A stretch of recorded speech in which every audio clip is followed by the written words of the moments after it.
Well, Vivekananda, who was major disciple of Ramakrishna Paramhansa, and was I suppose the first major Indian chap to go to America, although he didn't stay there, but he set up all sorts of things,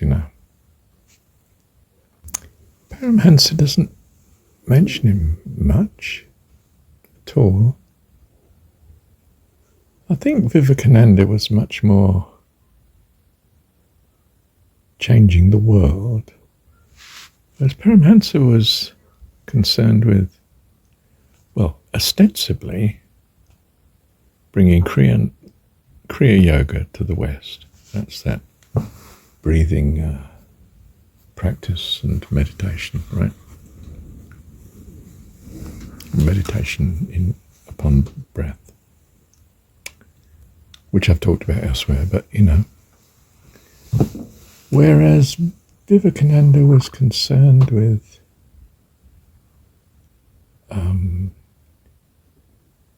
specifically nationalistic, independence of India, and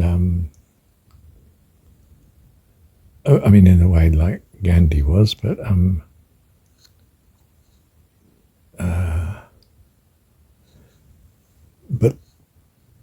less of a political figure than Gandhi, I suppose one could say, more of a specifically religious figure.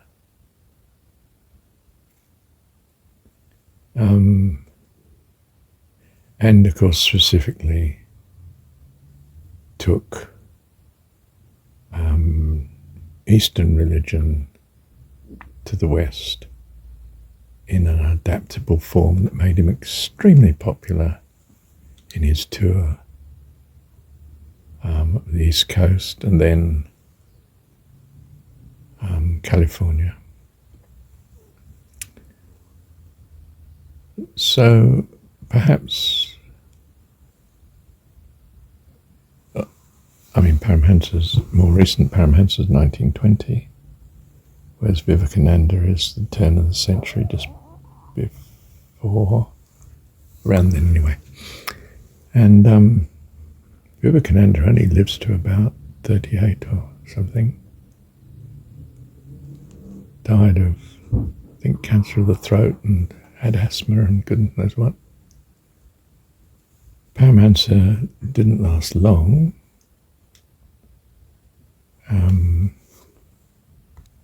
Only something like 55, 56 years, that sort of age,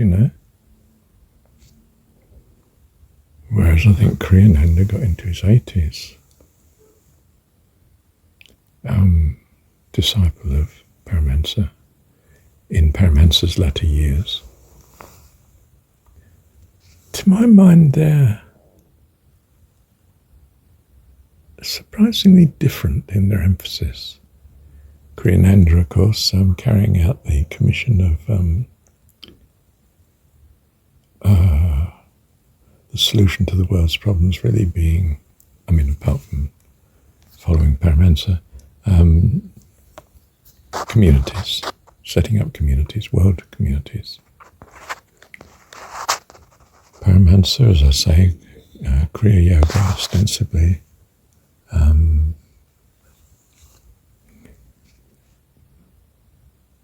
yoga, India to the West, heart.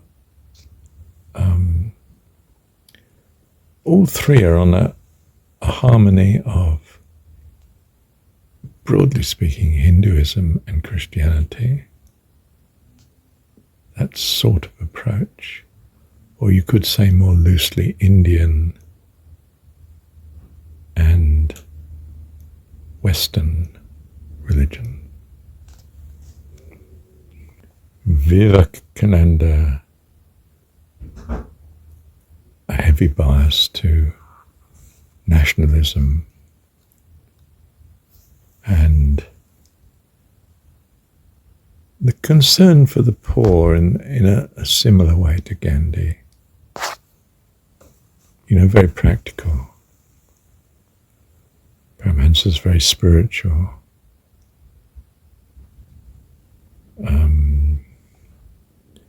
Ananda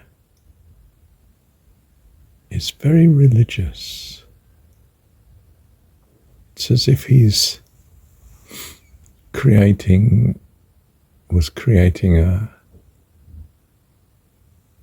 sort of combined Hindu, Christian religion for his communities, and that was the binding, the sort of glue really that held the preoccupied the activities of the communities that he set up. And I say communities rather than communes. They're clusters of houses on typically the same area of land and independently owned. I think I'm right in saying that. And the families, well, some of them working in the centre itself, of course, but many of them with jobs outside in the neighbouring community from a travelling point of view, but large and successful, very successful communities, Kriyanandas. Paramahansa, in a sense, attempted an early attempt at such, but it's Kriyananda that pulled it off during his lifetime. Vivekananda was startlingly successful, both in America and at home. In fairness, all three of them were.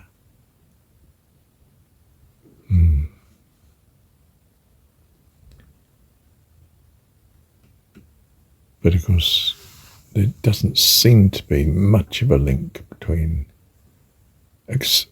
Vivekananda, except of course his outstanding guru, Ramakrishna Paramahansa. We've got Paramahansa Yogananda carrying the same title. I think Paramahansa means something like highest swan. Yeah. I mean, some spiritual analogy, isn't it? Paramahansa has the honour of being the first, if you like, Indian guru who comes to the West and stays there. He emigrated in that sense. Whereas Vivekananda didn't. And of course a much shorter life. I mean, yeah. Amazing. Oh, I see I didn't finish this one. I've just come to put the title to it and I find I've not finished it. What shall we say then? Well, most people and most religions say one thing, advertise one thing, but actually do another. I mean, Christianity, you would think something to do with Jesus Christ after all. But Christ just meant anointed. And it was only the anointed bit that Paul really gives reference to, the Christ. I mean, there is the word Jesus occasionally in there, but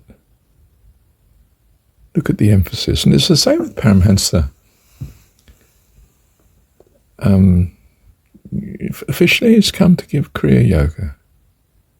His guru's commissioned to him. But it's much wider than that. He's come to rescue the West spiritually. Just as the West comes to the East and rescues it physically, technologically, organisationally. You know, the Raj was the civil service, the British civil service running India. What an arrogance. But in many ways a blessing. I know it was appalling in other ways, don't get me wrong. It's the usual ghastly mix of good and bad in this world, but as we see it,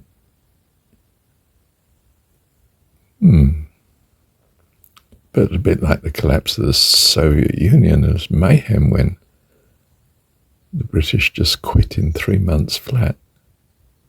Well, it was not the way to quit, of course. I think the new Labour government in England at the time just wanted to make sure that empire had finished, which of course was the American view too. There was no way Roosevelt was going to let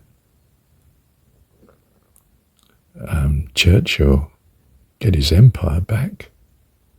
And that's not what the American War of Independence was about, was it? Independence from this ghastly imperial power.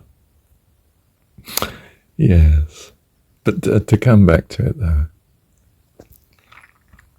things are not what they seem. They seem to be literalistic to a literalist mind, but in fact it's Gnostic. It's another example of such, isn't it? Jesus seems to be history, but he's not. He's spiritual. Surely anyone could have told you that.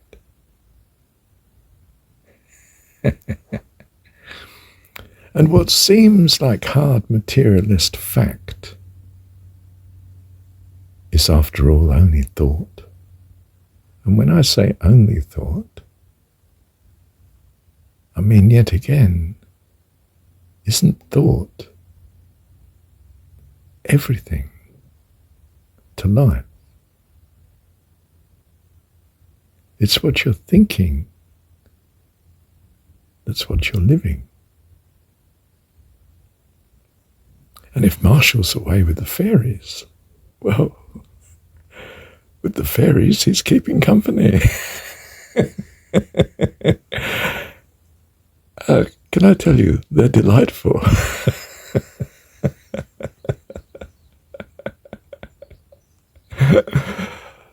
Love you, Heavenly Dad.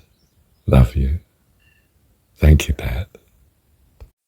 Well, okay, that's a tease, isn't it? But how else was I to finish this recording? I lost the thread, hadn't I? I could only pick it up in as far as I could follow the recording.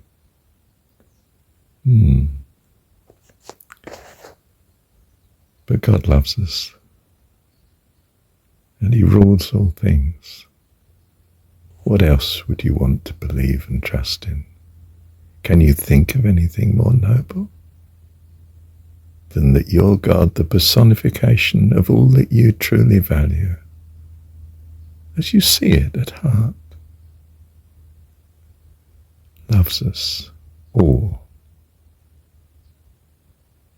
perhaps created all, is the Father of all, but even if not, is wonderful enough to still love all, because all needs his love,